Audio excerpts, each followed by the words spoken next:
G'day and welcome to the Ball Boys Fantasy or AFL Fantasy Podcast. We're going live for the final time in 2023, talking captains, talking matchups, and talking, of course, answering your questions. Let's go! Just done it from nowhere. Pointing the goal from inside the 10. Shade from the boundary. Dusty. Petty.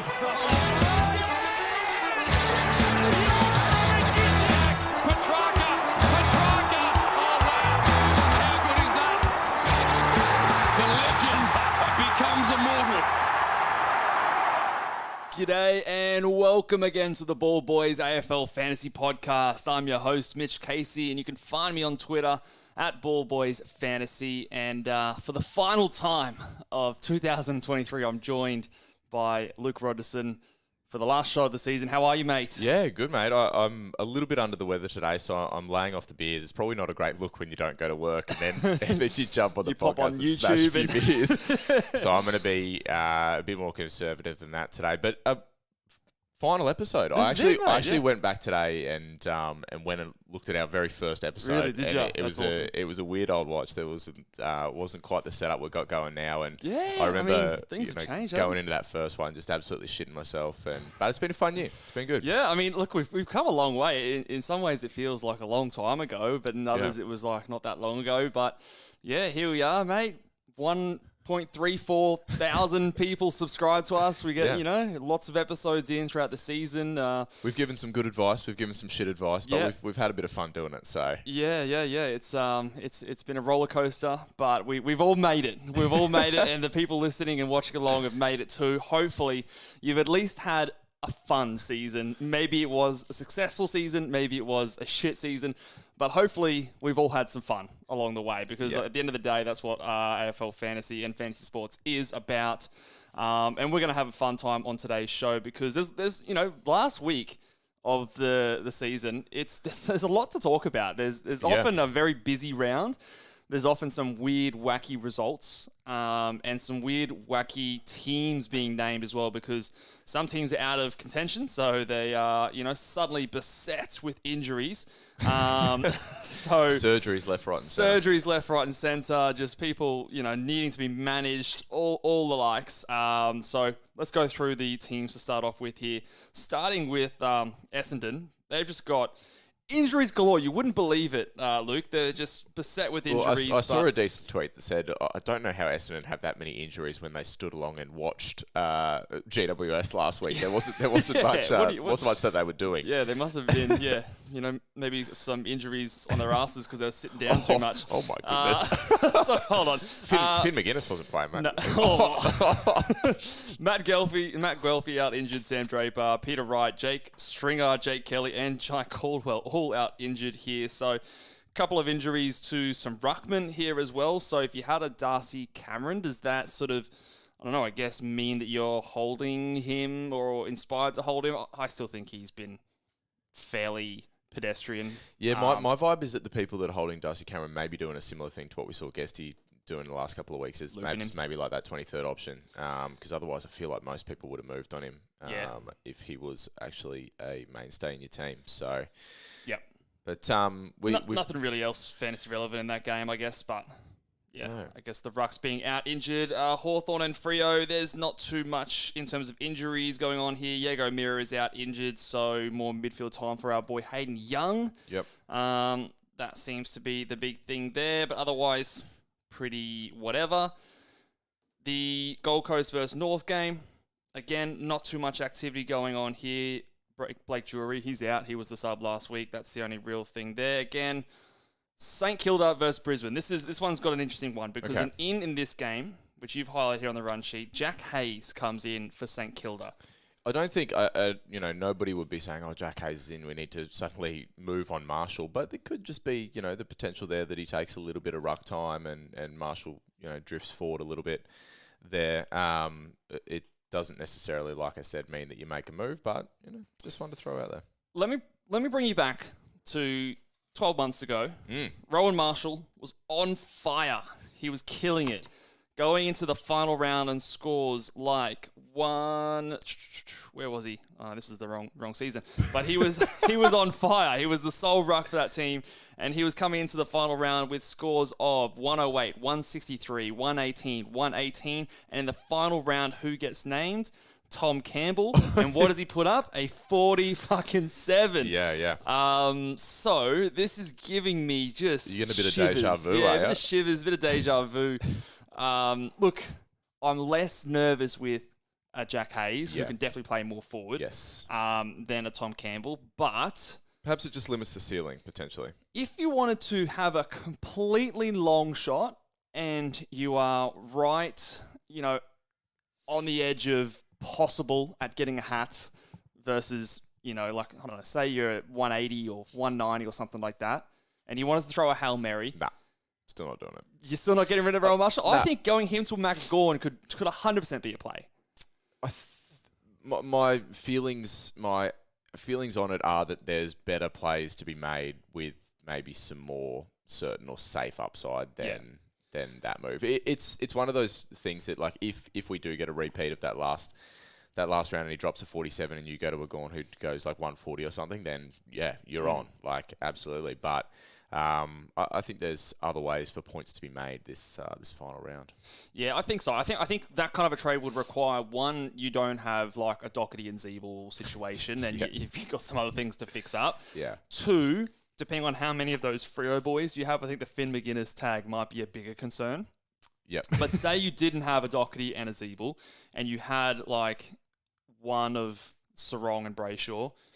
I think a play, if you're in this luxury position, you could go a Rowan Marshall down to Gawn, and that gives you enough money to do like a Brayshaw to an Oliver or a Sarong to an Oliver. I think that would be a very spicy play in terms of getting off a unique and just eliminating the risk of these really poor matchups. Cross your fingers that something bad or, Marshall gets subbed off at some point of the game because they're preparing for finals or just something like that. I think it's a long shot Hail Mary play. It wouldn't be ideal, and we've got some very well-educated people in the comments there, and Bindi mentioned that Hayes kicked 6 goals in the VFL and had only 3 hit-outs, suggesting that maybe he's coming in more as a forward option, and I know that Bindi would definitely be doing his research because he's right up there at the top at the moment. So, this is not a play for Bindi who's right in there, but this is the play for someone. Like the Hail Mary. Yeah, the Hail Mary. But speaking of the well-credentialed people in the comments section, if you get your comments and questions in, I know that that Bales and Guesty and Bindi in there would be happy to answer some questions as well as we go through the show today. Sign them up. Maybe they don't want to answer questions. I'm going to assume they'd rather answer questions than listen to us. Okay, fair enough. Hopefully we'll see how we go. But moving right along in terms of these teams, again, a few other less relevant things. But over on Western Bulldogs, we've got a couple of players out that have been disappointments the entire season. Yeah. Finally, if you've been hanging on to either Bailey Smith or Jack McRae, first of all, commiserations. Yeah. But yeah, it's now the final time. If you chance to just get them out of your team, so you don't have to see their face on your squad any longer, and they're not in the final team coming down the season, you can obviously trade them out because they're both out.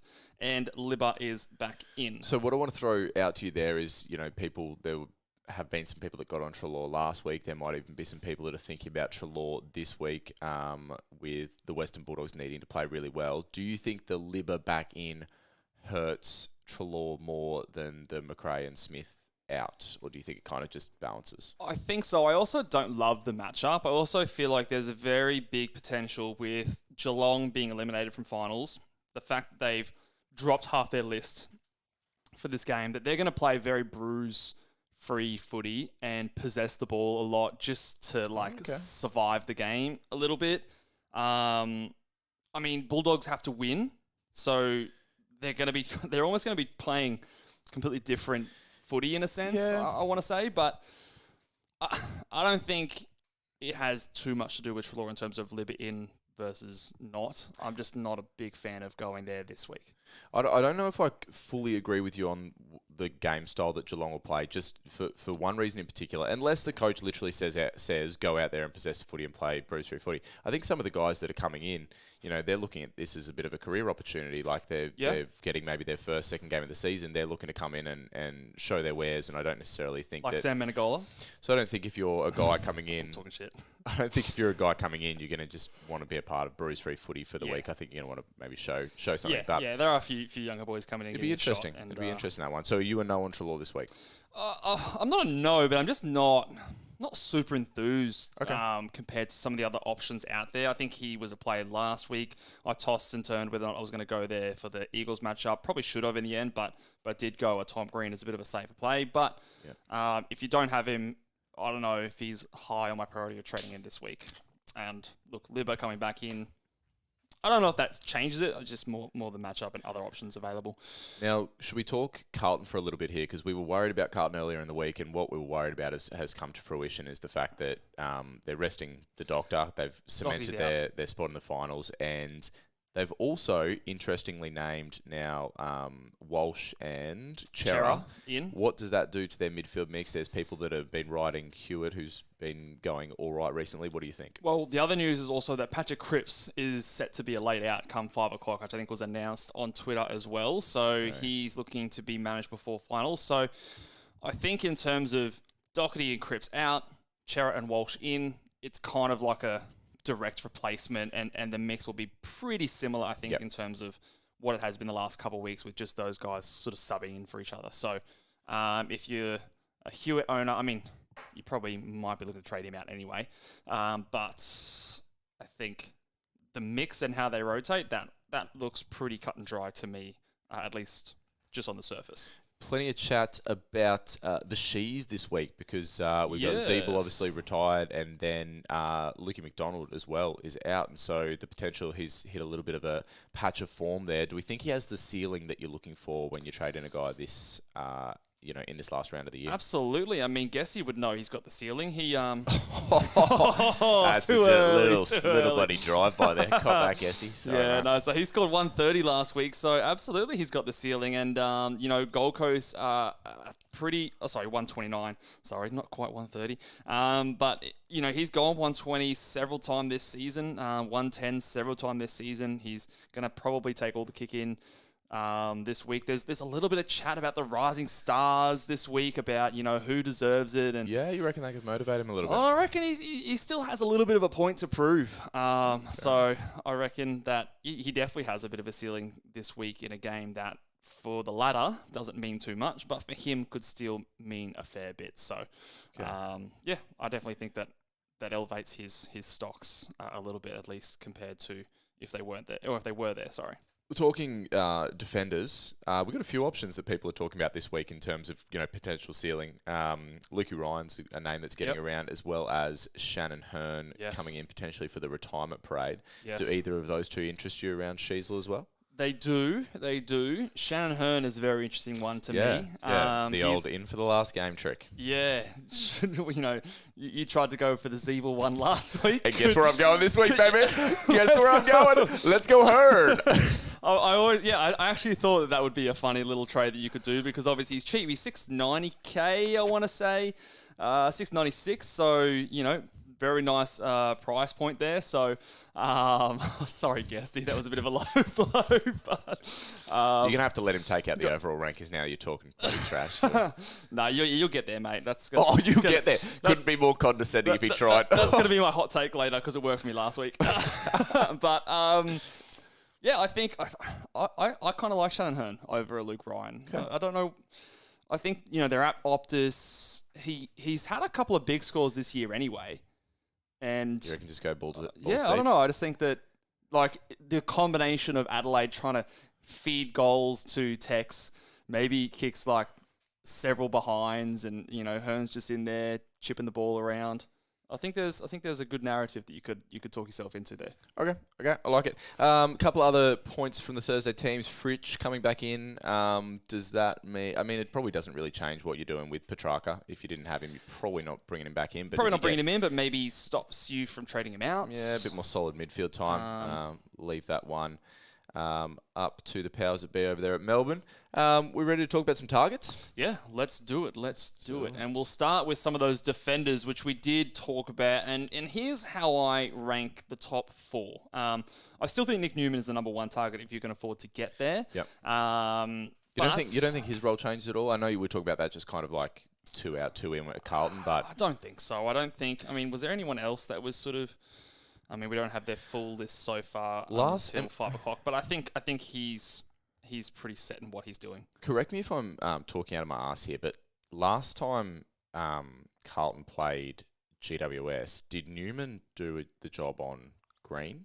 Ooh, does that ring a bell? Doesn't ring a bell to me, but maybe someone in the comments. Yeah, someone in the comments hit me up. That, but it doesn't ring a bell to me. I vaguely remember someone doing a job on Green, but actually potentially scoring really well if it was Newman in that potential position. Do you think we'll probably confirm that in the comments whether I am absolutely talking out of my ass, but do you think that someone doing a job maybe puts a little bit of a question mark on their scoring? Or if you've seen them do a job and they score well in that job, I can't really picture a moment where Carlton were tagging. It doesn't ring a bell at this stage. Guess he's confirmed for me. So he did, but still turned up. So yeah, okay. I don't know whether that's that for me is a bit of an anomaly when guys are doing a bit of a role. It's quite rare for them to go massive and do a role. So I don't know.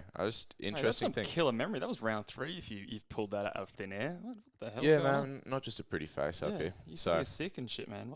I got time then. I got time to You've been doing your research today. and just my memory. You've been at home hard at work. Like Vinny's confirmed it too, mate. So. Oh wow, you're a bloody miracle. All right, let's the next few guys. So Newman's still number 1 here.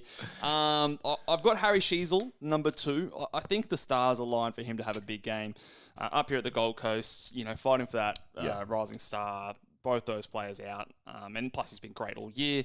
Shannon Hearn, I've got at number 3 retirement game. I'm more keen on him than the Zeeble last week. I don't know why. I just feel like he's.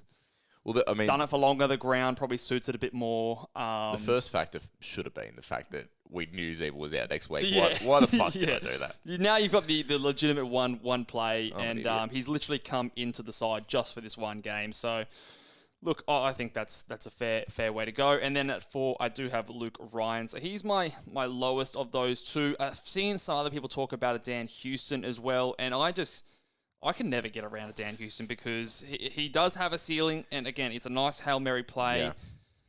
Look, it's Richmond, so I guess that's a thing, but he just is so up and down, and I can't work out the rhyme or reason for it. I heard Dossie talking on the pod this week about the fact that he feels as though Houston should be added to that lack of thirst list that they're doing over there at the pod because it's inexplicable the way he just has this. We don't want quenched players. in our final round. Yeah, get that quenched stuff away. So Houston, no sir. Luke Ryan, don't mind that option this week. I don't mind it. He's number 3. That's not number 4. I saw somebody raise the maybe very improbable concern that Luke Ryan may get fingered this week. Yeah, look, if you've ever seen Luke Ryan play footy, you know that his damaging kick is not very damaging. This guy can only kick it long down the line. That's all he can do. And across, assuming that he gets it back. That's what that man does. I don't know. So if I was an opposing team, I would not be tagged Luke Ryan. But maybe I don't know. We'll talk a little bit about more about the fin tag a little bit later on as well. Yes. But yeah, I don't know. Just saw somebody mention that. I thought that was funny. I think I saw the same thing and I went, "You obviously haven't watched much Luke Ryan." No. Well, let's go to the midfielders. Number what do 1 we reckon? trade-in target. I still think it's Rory Laird. I mean, not everyone has him. He's been putting up some decent numbers the last few weeks. He's got the West Coast matchup.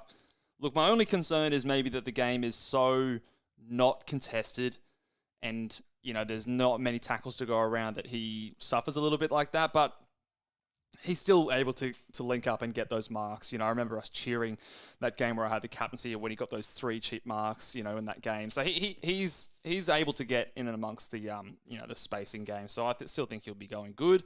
Number 2, I've got Clayton Oliver against Sydney. I think after all the talk about him being cleansed by Finn last week, he'll have a point to prove this week and want to come out firing. 3. I just see Bindi in the comments pulled out of thin air. I think he's referencing I think it might have actually been Bindi. Bindi, was it you that tweeted about the Luke Ryan thing? I didn't listen. Did you listen to Moreira's Magic this week? No, I haven't. Okay, I reckon he's mentioned that it was on Moreira's Magic. But okay, there you go. Luke Ryan, I don't think he's getting fingered. No, I don't think so either. And he's probably not going to get tagged by Finn either.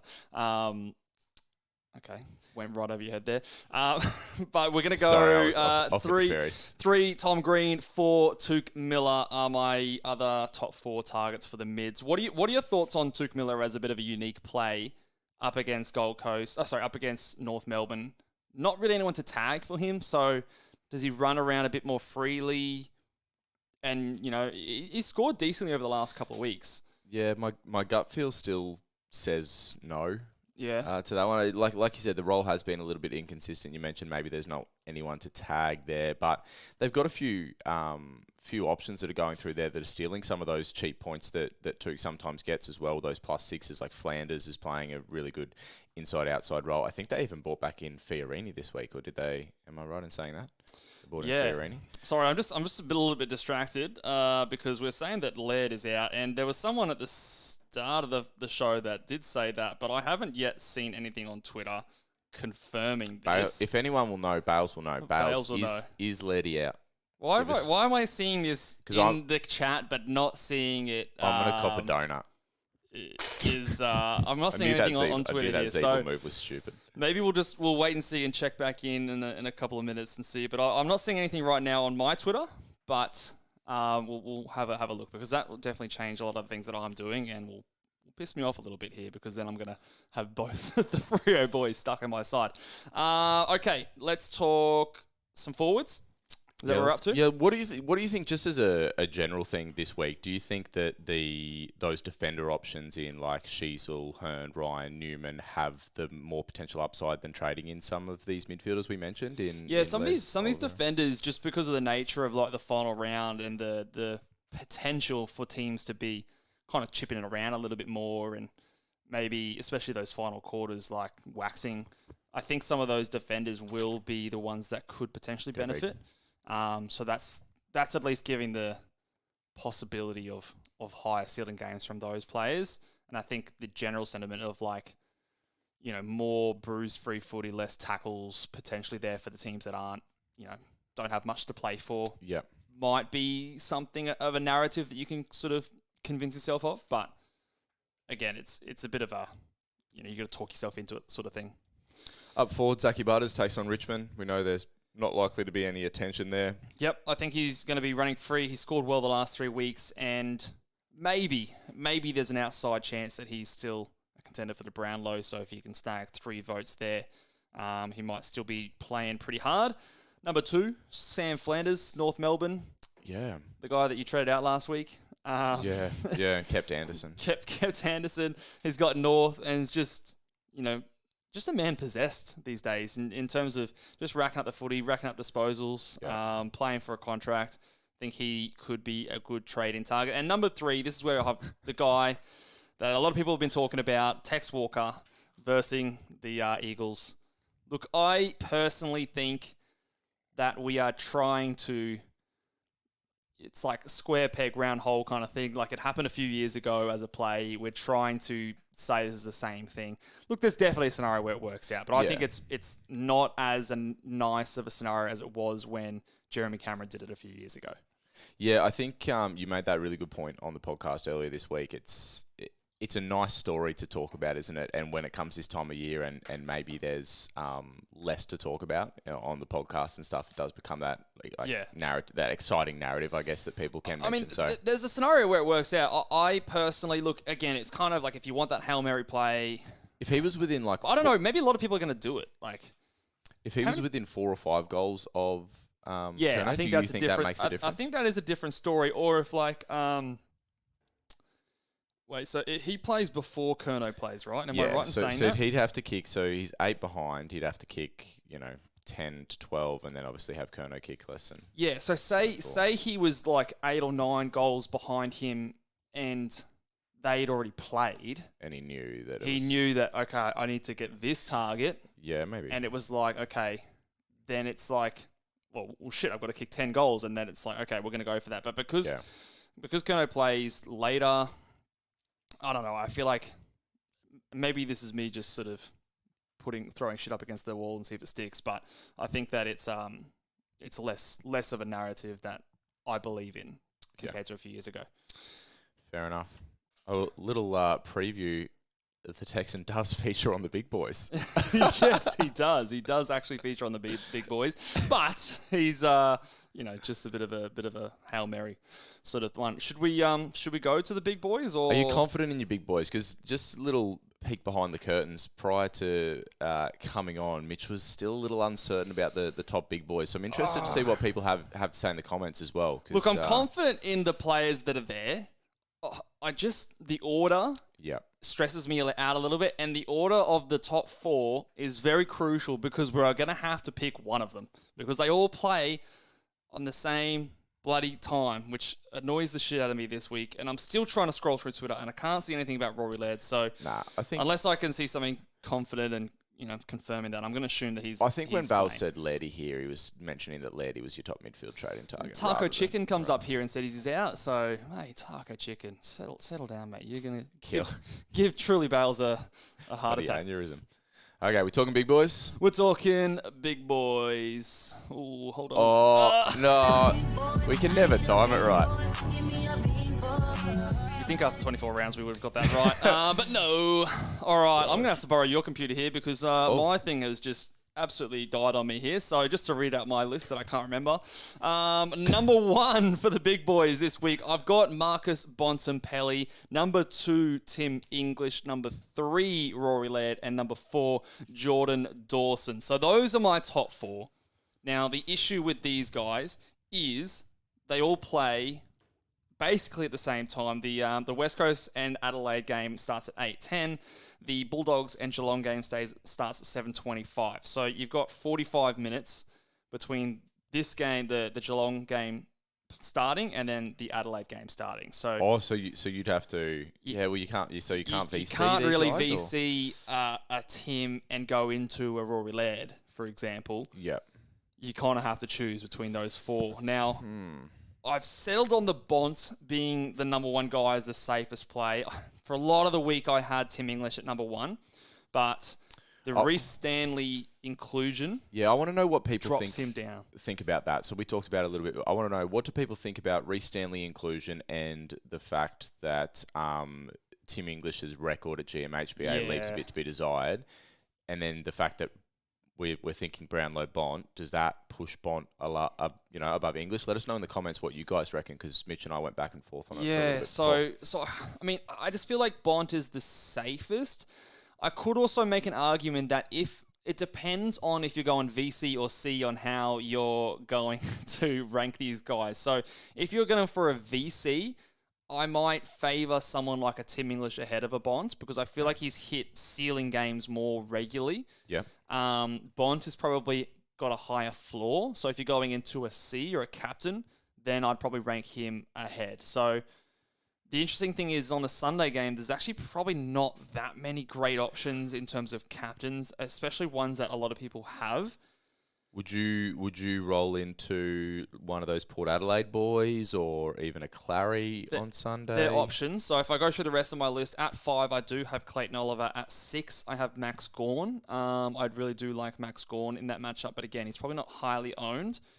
At 7, Errol. 8, I've got, Butters or Rosie. I think I'm leaning Butters in that situation, but Rosie is also a good shout. You've put 2 people on the one spot on the list. I've gone 11 people in this 10-person list. Mitch has 11 big boys. Why don't you just put Slash on everything? I'll put them all in here.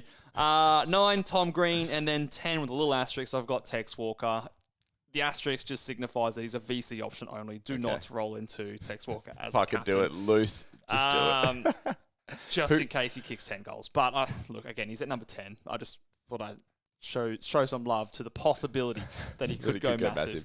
So Bales there in the comments is saying Lairdy at number 1. So who are you going VC and then rolling into a C on Laird, Bales? Or are you going Laird with the VC and then looking at someone on the Sunday potentially? See, I feel like Laird is a better C candidate than a VC. I actually don't think, outside of like the Richmond, I mean, he's had a few 130s, so I shouldn't turn my nose up at that, but I don't think he's hit 150 at all this season, whereas Tim English has done that like 3 or 4 times. I think he's only gone over 140 once, and his highest one outside of that is 131. So they're great scores, but in terms of like peak ceiling, I feel like English has got a higher ceiling, and it's still a decent matchup. Like, he's gone 150 against Geelong in the past. Yep. It wasn't at GMHBA, but it's, against the same team.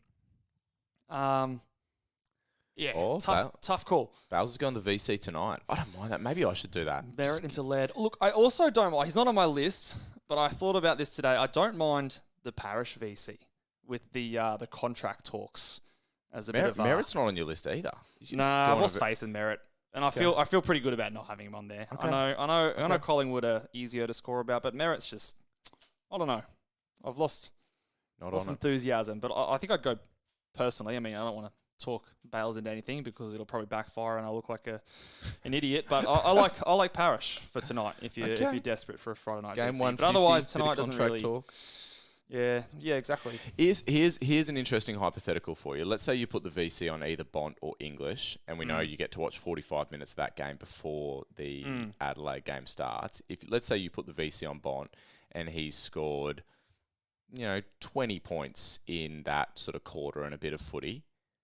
Would you be then ballsy enough to not see the rest of that game and go to Laird as a captain? Didn't he last week have like 50 points or something in the first half and then had 100 points, or like 40 points in the first half and then 100 in the second half? Give me your line. Like, what would you go? I think it would have to be like atrociously bad. Or he's like, the game out. There's an injury, or like he's got a corky or something like that. I don't know.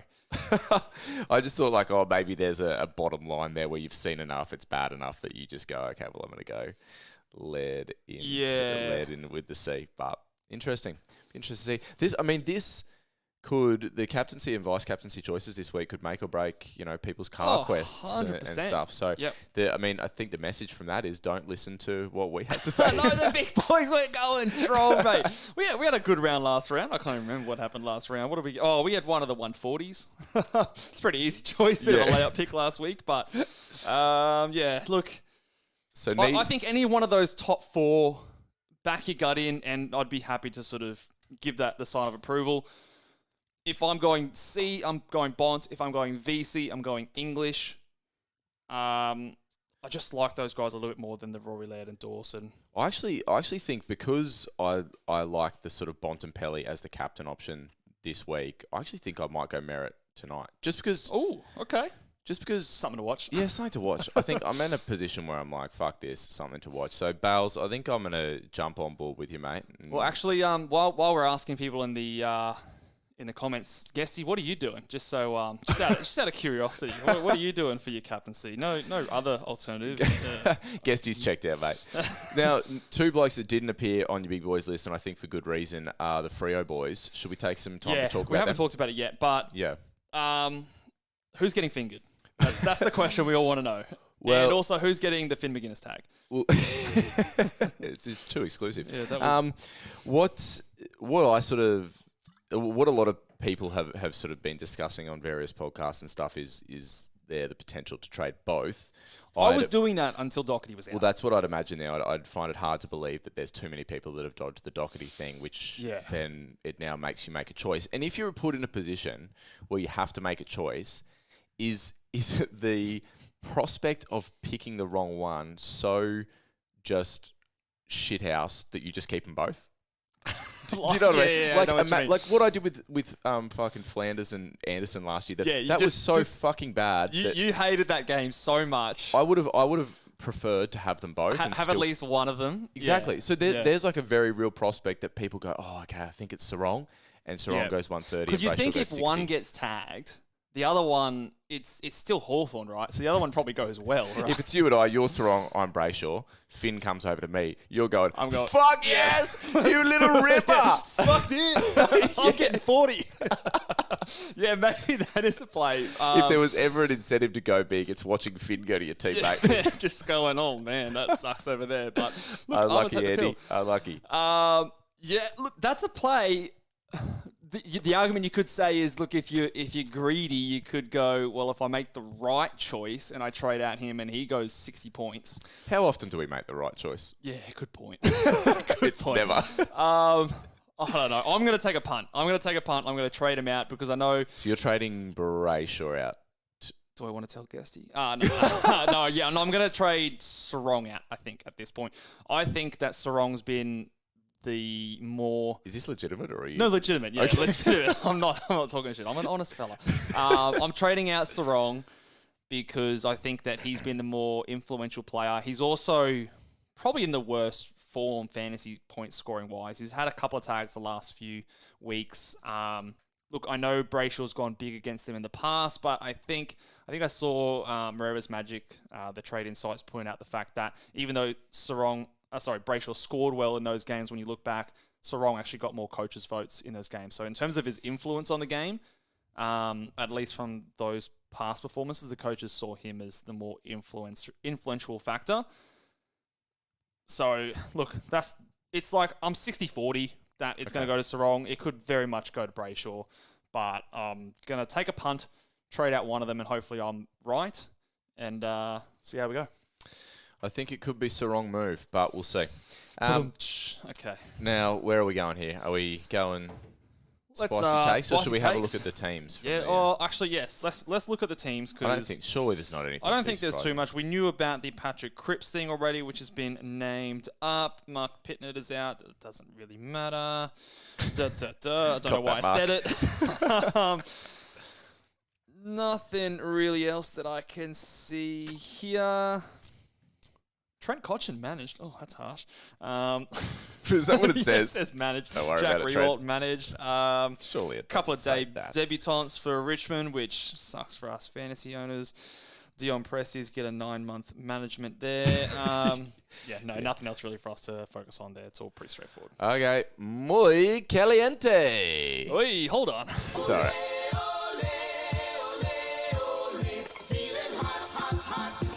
Hot. The last spicy takes of the season. Spicy take. I think I'm on a run over to you.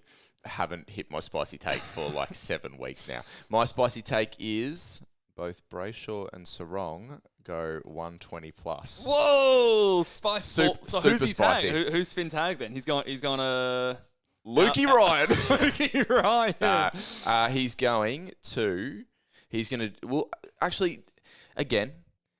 Did I see something out there that Sam Mitchell said some fucking covert thing about we're going to have a real challenge in getting Finn to, go to his opponent this week, or some shit like that. Somebody find it for me, because I see this shit on Twitter and then I just butcher it. And I thought, well, maybe there's a spicy opponent that he's going to. Yeah, no, I saw that. Yeah, they're going to give him something different to focus on. I saw some kind of quote like that as well. Is he going to tag the ruckman? He's going to tag Luke Jackson. Pow, pow, pow, pow, pow, pow, pow. Luke Jackson, you've been fingered. Oh, Jesus. Maybe he's not going to tag. Maybe that's his new assignment. That's just wishful thinking right there. Look, fair enough. My spicy take, Rowan Marshall plays forward for 50% of the time that he's on the ground and gets subbed off in the third quarter. That's my spicy take. Fuck, I don't mind that. Yeah, you get subbed off in the third quarter. They're going to preserve him. They're down to the Lions by 40 points, and they go, sit down, Rowan, you're our only ruckman. And, they're going to kick his feet up, and he's subbed out 3/4 time or in the third quarter. I actually don't mind that. I can see a scenario where that happens. That's my spicy take. So now, Bindi has been kind enough to donate $3 to us, and so I think we should answer his question. And the answer is yes, Bindi. Wayne King is a good downgrade option this week. And to be fair, Wayne King has been the only thing actually keeping me excited about fantasy for the last 5 weeks. So I've been doing a lot of Wayne King, and that's the only pleasure that I'm getting out of fantasy. Jesus Christ, just man. Recently. So Wayne King is a good option for sure. I would imagine that every day of the week. Well, twice on Tuesday. Twice on Tuesday. Yeah, give him the C and put the C on him. Put the C on him. Yeah, he typically gets oiled up before the game. Yeah. And he's tough to tackle. Tough to tackle that man. Yeah. Yeah. He's gonna, and if he doesn't come good, if he doesn't come good, he'll give you a good spray, and you'll. Yeah. All right, we'll move away from this. Stiff to miss. Stiff to miss if you don't get him in. All right, let's go. Let's go and answer some of these other questions as here while we're at it. But thank you very much, Bindi, for the donation, mate. Appreciate it, and appreciate you sticking around in these live shows and answering a lot of questions in the comments. There's still 78 people sticking around, so I mean, appreciate that because I'm struggling to stick around the way my team's going. Yes. While we're looking at some of your questions, guys, if you have, first of all, shout out to every one of you guys that have been listening to all these podcasts throughout the season. It's again just to give you guys a lot of props and a lot of very grateful for all of you people for finding the show. We didn't think we'd have this many people, with our first season in. Didn't expect any of the love to come through the way that it has. So very grateful for everyone who has tuned in and everyone who subscribed, liked the videos, given us some ratings and reviews on Apple Podcasts. But just a last shout out that if you haven't given us a rating on Apple Podcasts and if you have enjoyed the show, would really appreciate that. Let us know over what you've enjoyed in the show. And if you have any recommendations for what we can do for next season's, anything else that you would want to see us cover in 2024. But again, big shout out to everyone for tuning in this season. It's been great fun. Well said. Well said. I like a little bit of byplay there between Guesty and Bindi. It's good gear. You see that? Yeah. Recommend any other websites? Yeah, that's we'll leave it up to you guys. But let's talk about some AFL fantasy questions. Okay. Are there any, or are we still worrying about Wayne King, who seems to be a popular target? Okay, hit me with a question. Just fire one at me, Mitch. I'm ready. Fire one at you. Yeah, Well, while we're at it, we've talked about some of my players that we're trading out. Who are you trading out, and who are you bringing in? What are your trades this week? I'll be honest, I'm susceptible to the late bullet this week because if I have anyone else go down, it's almost You've got Doherty? Doherty and that just legendary Zeeble trade that I made last week for the 80 points. I can't remember who I traded out, but I guess it was Flanders. Big Flanders. So I'm looking at probably going. Look, there's a couple of things I can do. I can go Zeeble to Hearn, and then Doherty doesn't quite get me to Newman. So that leaves me with let's say Luke Ryan, someone like that. Or I could get a Sicily, but maybe. Or I could go alternative and get use DPP, Jordan Dawson back to my defensive line and get like a Flanders or one of those midfielders. So Flanders. I don't know where I'll go. But let's answer some other people's questions Clearly rather you put than a lot of answering. thought into it. No. We'll answer other people's questions. All right, what have we got? Just find me a question, Luke. None of these questions. Flanders, Crouch, or Libba? I'm assuming that's Matt Crouch. Yeah. I don't know if we're trading in Brad Crouch. Of those guys, I'm going to say Flanders. What about Libba in a must-win game to go to finals down at GMHBA? Yeah. Coming back off the concussion. That bloke wouldn't be affected by a concussion. Yeah. Fucking I'm surprised he got ruled out with tough as concussion, woodpecker surely. lips, that bloke. Yeah. I'm still Flanders. I'm Flanders purely for the reason that I'm fucking dirty that he gave Salty. 120. Yeah, and I reckon he's going to be out to prove a point. He did that 120 on like 6 CBAs. Doesn't matter. The man gets pill. Yes. Yeah. Well man done. gets pill. Thank you, Dossie. Absolutely. Thank you very much as well, Bales, for the donation. Appreciate you tuning in. I think we should be donating to some of these people in the comments because they've been helping putting up with us. Well, they've been helping us out all season in answering questions and stuff. 100%, Bales, Bindi 100%. jumping on there. Mini Monk sometimes joins us as well. So very, very good. Chickalanta Soup wants to know who you follow in the NFL. Me or you? Well, both of us, I'm assuming. Do you watch NFL much? I know you tune into a little bit. I watched the Super Bowl. Yeah. Whoever's winning. I reckon. Well, I'm a Boston Celtics fan, so I. The Pats. I'm contractually obliged to go for the Pats, although not as fun these days. But yeah, Patties is my team. Kansas City Chiefs, mate, through and through. Since day one. Pre-Mahomes. I don't really follow it too much there, Chicken Little Soup. Should we actually answer a fucking fantasy question? Sorry. Can you get me one there? Well, as Luke on the Waters, I have a cold and I didn't go to work today, so I can't be seen on the beers. Because your co-workers definitely watch this YouTube channel. Maybe they do. Who knows? Maybe. You never know. All right.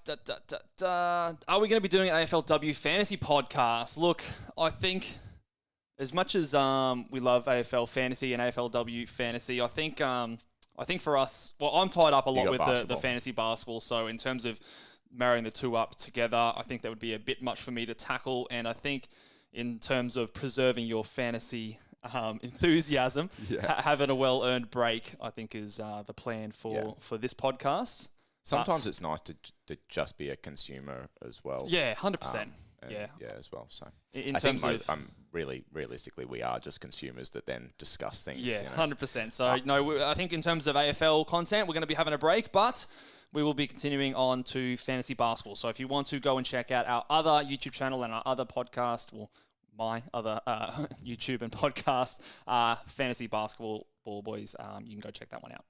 Okay, I'm going to scroll back up. James has got a question here that he posted before. Boys, Doc and LDU out for Crouch and Laird, Jelly or Bont, or Green and Butters. Ooh, okay. Could swap Butters for Trelaw or Libby in that last scenario. So double force trade. I don't mind the Green Butters combo.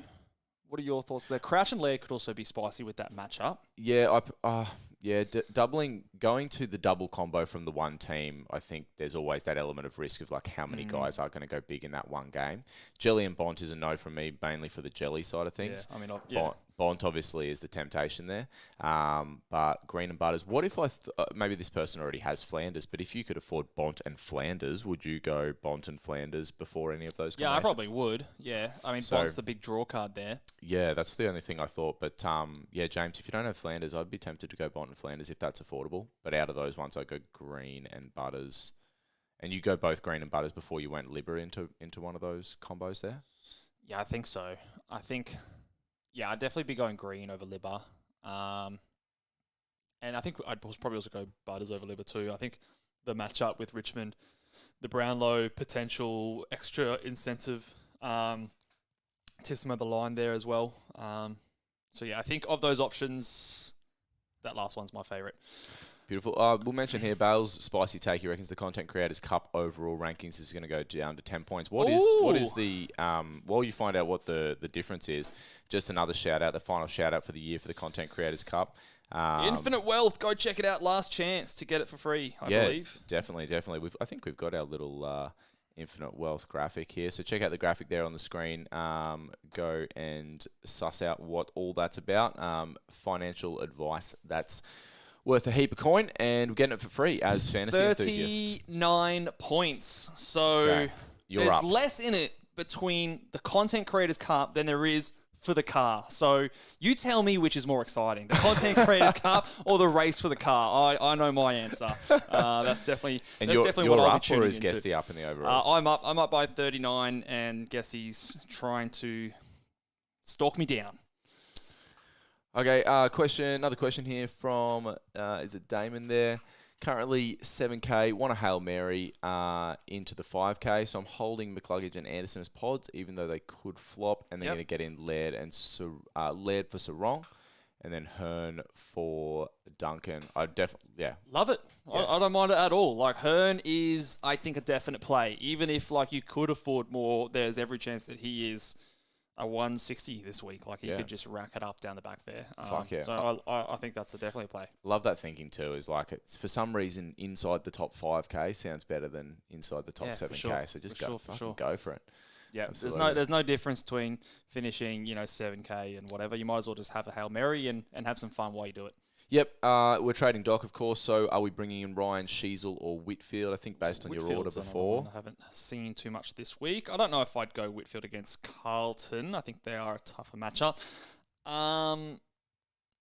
are the other ones? Sorry. Sheasel and then Ryan, but I think you mentioned. I'm Sheasel. I'm Sheasel. Just.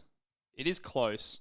I mean, Ryan does have that ceiling, but so does Sheasel, and I think Sheasel's floor is probably a bit higher. I think the circumstances surrounding the game just favour Sheasel a little more. Beautiful. We've got some more comments coming through at the bottom here. So Jackson to Butters, Sheasel, Flanders, or Tex, or would you go Sarong to Oliver? I would go Sarong to Oliver in that situation, and just take the punt on trying to get off that tag. That's. I reckon that's fraught with danger picking between Brayshaw and Oliver. Brayshaw and Sarong. Yeah, well, Danger's my middle name, mate. It's pronounced Donger.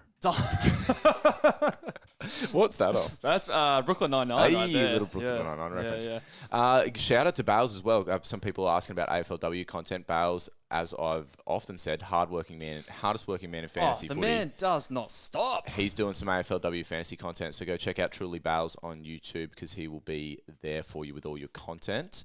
Thoughts on the Berg to Flanders and then either Sarong to Trelaw or Brayshaw to Green? Probably in that situation, I like Brayshaw to Green because I'm bigger on Green than Trelaw. Yep. And I think So as much as I'm like more of the opinion that Sarong's getting tagged, like I'm not super confident. So if it's like a better player you can get in, I'd be going that one. Degoe, is he coming back in? Is he? No. Yeah, nah. No, it's Not. Don't go there. What do you? So, just something that's popped into my head with this being obviously the last round, and there's a potential, for maybe some late outs and stuff. Do you think that holding your trades as late as you can in the week, is there any weight to that argument, or is it just like you still just make the best trades that you think you can this week? And I've never been someone that likes to hold their trades unless there's like a real flag. If you have the best target in mind and they play early in the round, I say just send it. I think just fucking send it. Just send it. That's just what I've been doing. I mean, look, if you have two options that you're torn on and one plays later, maybe that can be a thing that is the tiebreaker. But at the end of the day, if nothing happens and the guy that you liked slightly more played early and you miss them, they go big, you'll be absolutely kicking yourself. So, I think if there's a player you prefer and they play earlier, just go that and do that. But, I think that's a fair call. A couple more things. Thanks very much, James, for the James, $5. Thanks for thank you, mate. Shout out to you. Yeah, thanks for coming along for the ride this season. We've had an amazing time, so I'm glad that you've enjoyed things too. Bowles is watching Brooklyn Nine-Nine. Who's your favourite character in a word? It's Raymond Holt, obviously. Captain Holt. You stole the deadpan gets me. He is so good. Yeah, one of the best episodes I reckon is the one with the honey pot. When old mate the barrels, the barrel museum. yeah. So That's good. make sure you check that one out. That's good. I reckon we wrap it up and let people go play with their teams. We're going to wrap it up here, guys. Signing out for the final time for 2023. I think the plan is to be back next year. We'll be, that's the plan. We'll plan see. to be back. We'll see how early that is. We'll see how much of a break we need. But I'm hoping to do a little bit more draft content and maybe even some keeper league content. Nothing promised just yet, but we'll see. We'll pop at least a little bit here and there. But if you guys do have anything that you want to see in 2024, please drop it in the comment section below, and we'll do our best to make it happen, and always interested to see what you guys are keen to hear from us. But until then, guys, give this video one more thumbs up for the for good times and old times sake, and make sure, again, I don't know, you're not going to see us for another 6 months, but subscribe, and we'll catch you guys next time, and good luck in the final round. Hope you win your grand final if you're in there. Bye.